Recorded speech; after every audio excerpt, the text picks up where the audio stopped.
अस्सलाम वालेकुम स्टूडेंट्स, बिस्मिल्लाहिर्रहमानिर्रहीम। अच्छा, अब आगे अभी हमारा टॉपिक आ जाता है नॉन क्लासेस। ठीक है, क्लास भी वर्ड ग्रुप होता है, ग्रुप ऑफ वर्ड होता है जिसका अपना सब्जेक्ट होता है और उसका प्रेडिकेट भी होता है और उसका वर्ब भी होता है।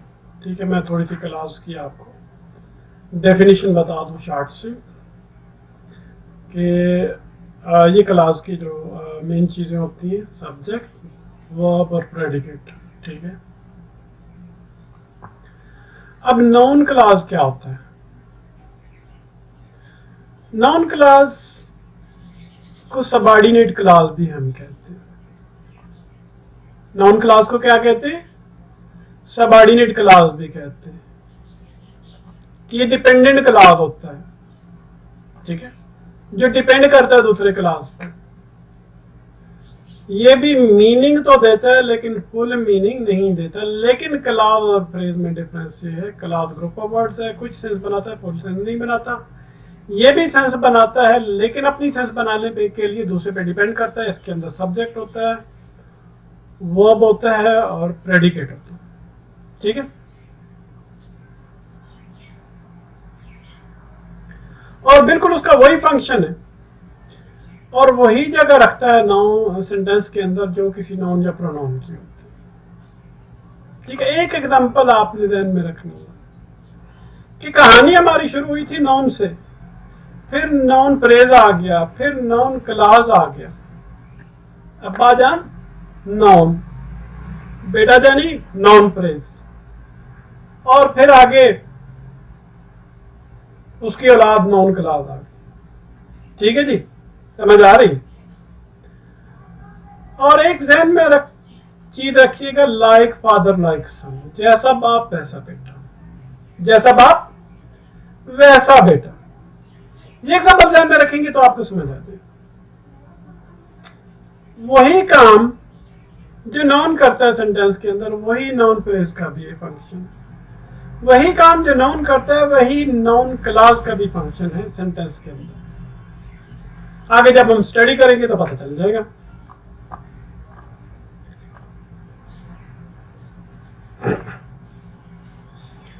नॉन क्लास क्वेश्चन व्हाट का आंसर देता है। ठीक है, इट वाज, एक एग्जांपल आ गई, इट वाज क्वाइट अनफॉरगिवेबल। ठीक है जी, इट जो प्रोनाउन है। ठीक है, what you did was quite unforgivable।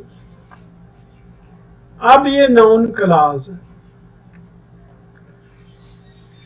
What was quite unforgivable? What you did was quite unforgivable। तो ये नाउन क्लास बन गया। पेज नंबर 30 पे हम आ गए। FBISC इंग्लिश सेकेंड ईयर की। I didn't realize that। ठीक है, ये दैट जो प्रोनाउन है। अगर इसका नाउन क्लास बनाना है, क्या रियलाइज नहीं किया भाई? I did not realize that you were coming with us। और that you were coming with us जो है ये नाउन क्लास है। ठीक है, अगर इसको इधर यहाँ पे मैं रियलाइज के बाद फुल स्टॉप लगा दूं, ये इंडिपेंडेंट क्लास है, ये फुल अपने मीनिंग दे रहा है। मैं इस बात को नहीं समझा। ठीक है, या मैं नहीं समझा जी। ठीक है, लेकिन अगर इसको कैपिटलाइज टी को कर दिया जाए और फुल स्टॉप लगा दिया जाए, अलग कर दिया जाए sentence, that you are coming with us, के तुम हमारे साथ आ रहे थे, तो सो व्हाट, क्वेश्चन पैदा होता है जी, सो व्हाट। ठीक है, तो ये नाउन क्लास है जी, डिपेंड करता है इस पर। अगर ये सेंटेंस ना हो तो फिर ये अपने मीनिंग तो देगा लेकिन कंप्लीट मीनिंग नहीं देगा। ठीक है, और इसमें वर्ब भी है, सब्जेक्ट भी है, और आप ये कह दें कि इसका प्रेडिकेट भी है। ठीक है, आगे चलते हैं। The problem is money. Money अब नाउन है। ठीक है, और मनी का प्रॉब्लम होने की वजह से क्या हुआ जी? The problem is that no one came to the party. ठीक है, that no one came to the party क्या हो गया? नाउन क्लास हो गया। समझ आ गई जी? और ये किस पे डिपेंड कर रहा है? इस पर। प्रॉब्लम इस पर। The prize will go to Raymond. Raymond अब नाउन है। अगर हम रेमंड की जगह ये लिख दें the prize will go to whoever answers the question, इनाम उसके पास जाएगा और जो भी whoever answers the question correctly, जो भी सवाल का जवाब सही देगा। तो ये whoever answers the question correctly ये नाउन की जगह पे आ गया, उसी स्लॉट में आ गया जहां जिस स्लॉट में नाउन था ये नाउन क्लॉज आ गया उस स्लॉट में। ठीक है, वही स्लॉट फिल कर रहा है नाउन वाली सेंटेंस के अंदर। समझ आ रही थी? और डिपेंडेंट क्लॉज भी। अच्छा, एक और बात नोट करने की ये है, इंपॉर्टेंट बात, नाउन क्लॉजेस में begin with subordinating conjunction that, कि noun clauses subordinating conjunction that से शुरू हो सकते हैं। कुछ दूसरे सबऑर्डिनेटिंग कंजंक्शंस भी हैं जैसा कि if, whether, how, when, where and why. और कुछ इंटरोगेटिव प्रोनाउंस भी हैं जिनसे नाउन क्लॉज शुरू हो सकते हैं, such as who, whose, what and which. And interrogative determiners भी हो सकते हैं जी, such as what, which and whose. ठीक है, बट, व्हिच और हुज वगैरह। ठीक है, अब इनसे भी नाउन क्लॉज शुरू हो सकते हैं जी। नंबर 1 पे I am saying that we must look for new market for our product. मैं ये कह रहा हूं कि हमें लाजमन अपनी प्रोडक्ट के लिए नई मार्केट को की तलाश करनी होगी। और दैट वे में ये हो गया नाउन क्लॉज। ठीक है, I am sure that we have been waiting for more than an hour, ये भी नाउन क्लॉज हो गया जी। दैट से शुरू हो रहा है, दैट से, इफ से शुरू हो रहा है जी। If Iris will be coming with us, I wonder if Iris will be coming with us, ये भी नाउन क्लॉज हो गया। Ask her whether she is coming, whether she is coming ये भी नाउन क्लॉज है जी। ठीक है, डिपेंडेंट क्लॉज है। Do you know why the rainbow has, why से शुरू हुआ है, has 7 colours in it. I wondered where he was, ये नाउन क्लॉज है जी। I don't know who won the prize, ये भी नाउन क्लॉज है, won the prize noun clause है। What he was doing noun clause है जी। Have you any idea which is Akram's, which is Akram, which से शुरू हो रहा है, ये भी नाउन क्लॉज है, इंटरोगेटिव। ठीक है जी। और she wants to know whose that is जो है ये भी नाउन क्लॉज है। Which book I should choose, अब ये बिगिनिंग में आ गया जी, is the big question. What is the big question? Which book I should choose? ठीक है, व्हाट का आंसर भी दे रहे। ठीक, आगे चलते हैं जी नेक्स्ट 11 नंबर एग्जांपल में। I wasn't sure about what clothes I should be taking with me, what clothes I should be taking with me जो है ये बी, ये नाउन क्लॉज है। नंबर 13 पे the police want to know whose car that is, whose car that is ये भी noun clause है।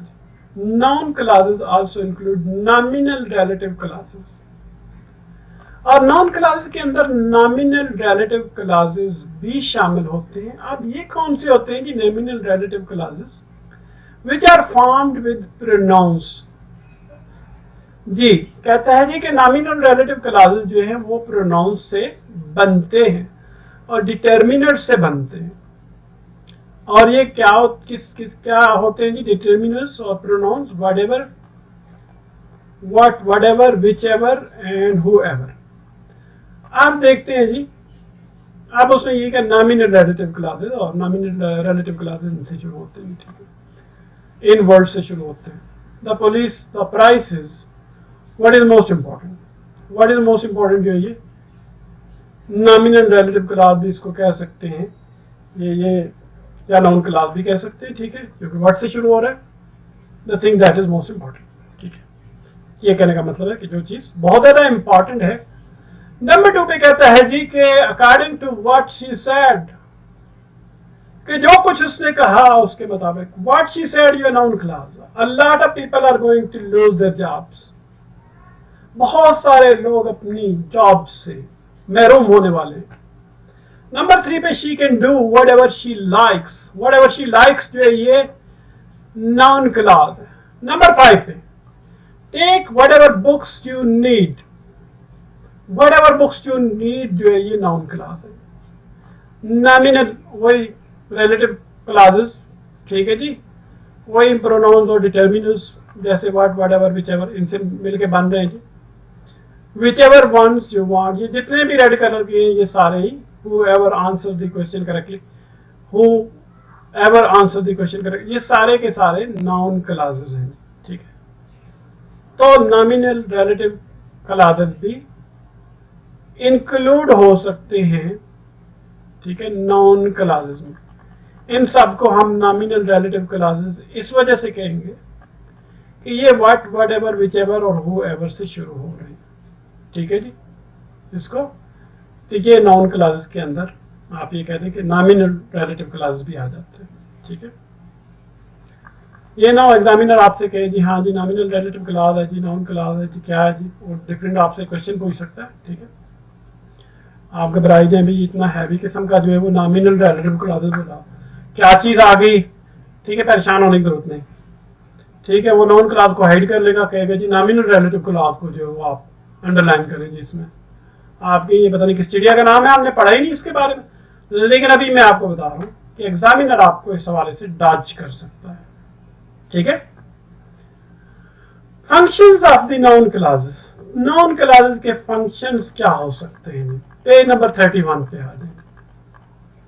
A noun clause can have any of the same functions in a sentence as a noun or pronoun.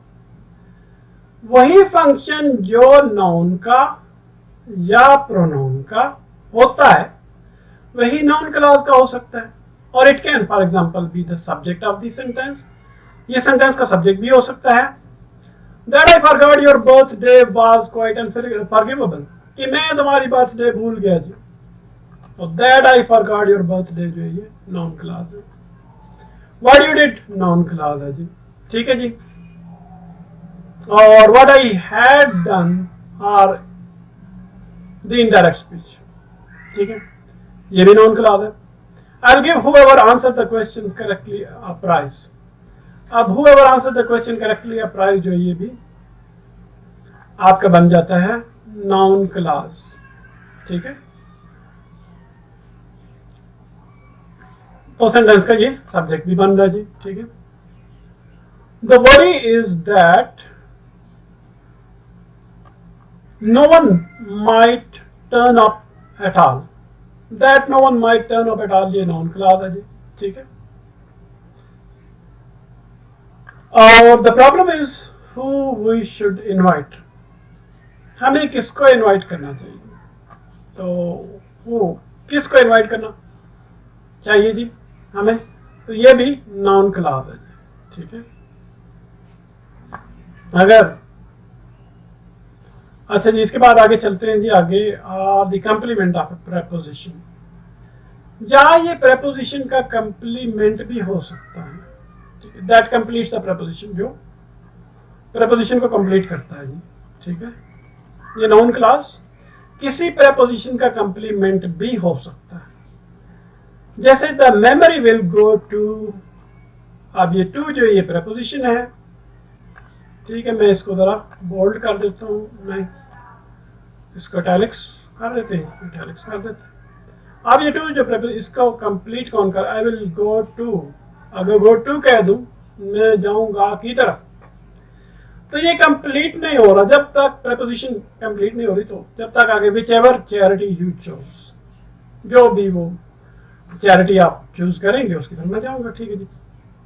तो इस preposition को ये which ever charity जो है ये अब प्रेपोजिशन का कंप्लीमेंट भी है, ठीक है। इसको अंडरलाइन करके आपका एग्जामिनर आपसे पूछ सकता है कि कंप्लीमेंट ऑफ प्रेपोजिशन है ये एडजेक्टिव क्लॉज है, एडवर्ब क्लॉज है, क्या चीज है जी। क्योंकि प्रेपोजिशन को कंप्लीट कर रहा है तो ये कंप्लीमेंट ऑफ प्रेपोजिशन, लेकिन अगर वो हाइड कर देता है और इसको अंडरलाइन कर देता है और कंप्लीमेंट ऑफ प्रेपोजिशन नीचे ऑप्शन नहीं देता है, नीचे ऑप्शन नाउन क्लॉज दे देता, तो आप नाउन क्लॉज पे टिक कर दें, ठीक है। आगे चलते हैं जी, direct and indirect speech. Direct speech और इनडायरेक्ट स्पीच क्या होती है जी, मैं शॉर्ट सा बताऊंगा, बड़ी लंबी डिस्कशन है, इसके लिए पूरे कोई सीरीज चाहिए लेक्चर्स की, ठीक है। लेकिन शॉर्टली मैं आपको बता देता हूं, repeating the words of speaker is called direct speech. Speaker के अल्फाज को रिपीट करने को डायरेक्ट स्पीच कहते हैं और उसके अल्फाज को रिपोर्ट करने को हम इनडायरेक्ट स्पीच कहते हैं। अपने पास से कुछ रद्दो बदल करके रिपोर्ट करने को इनडायरेक्ट स्पीच कहते हैं। और एक कॉमन टाइप जो नॉन क्लॉज की है, इसको हम इनडायरेक्ट स्पीच या रिपोर्टेड स्पीच भी कहते हैं। इनडायरेक्ट स्पीच एक ऐसी स्पीच होती है जो ये बताती है कि किसी ने क्या कहा है। बरक्स इसके के डायरेक्ट स्पीच के बरक्स, जो सिर्फ बंदे के असली अल्फाज पर मुश्तमिल होती है। डायरेक्ट स्पीच इंसान के असली अल्फाज पर मुश्तमिल होती है। इनडायरेक्ट स्पीच एक कम्युनिकेटेड मेथड होता है, उसमें कुछ अल्फाज भी शामिल कर दिए जाते हैं। She said Jamil is coming to. अब जमील इज कमिंग टू ये डायरेक्ट स्पीच। अगर शी सेड दैट जमील, अब दैट शामिल कर दिया, that Jamil was coming to, tense भी चेंज हो गया, ठीक है। तो ये जो that Jamil was coming to जो है ये नॉन क्लॉज भी है और ये इनडायरेक्ट स्पीच भी है। और इनडायरेक्ट स्पीच में नॉन क्लॉज का इस्तेमाल होता है। आगे फिर इनडायरेक्ट स्पीच है हमारे पास आ जाती है that she would be there, ठीक है। शी प्रॉमिस दैट, ये भी नॉन क्लॉज है। और कहता है कि डायरेक्ट स्पीच में involve question rather than statement. उसमें क्वेश्चन भी आ सकते हैं स्टेटमेंट्स की जगह पे। These are known as direct questions and indirect questions respectively, ठीक है। और इसमें डायरेक्ट और इनडायरेक्ट क्वेश्चन भी बिल तरतीब आ सकते हैं। आप ये देखें जी, are you singing with us, क्या आप हमारे साथ गा रहे हो? She asked me, direct question है। She asked me if I was singing with them. अब if I was singing with them जो है ये noun clause भी और indirect speech भी। What does the London train arrive? I required. So I inquired when the London train would arrive. When the London train would arrive जो ये noun clause है, ये question से बन रहा है, question word से बन रहा है, statement से नहीं बन रहा, ठीक है। तो ये इनडायरेक्ट स्पीच भी नॉन क्लॉज की एक टाइप है। इसके बाद हम आगे पढ़ेंगे जी, नेक्स्ट हमारा होगा reading selection 1.3 the blades of grass, Stephen Crane की, ठीक है। लेकिन ये बाद में पढ़ेंगे, इसको अभी क्लोज करते हैं और फिर इसके बाद जो है वो हम आगे जो है वो पढ़ेंगे।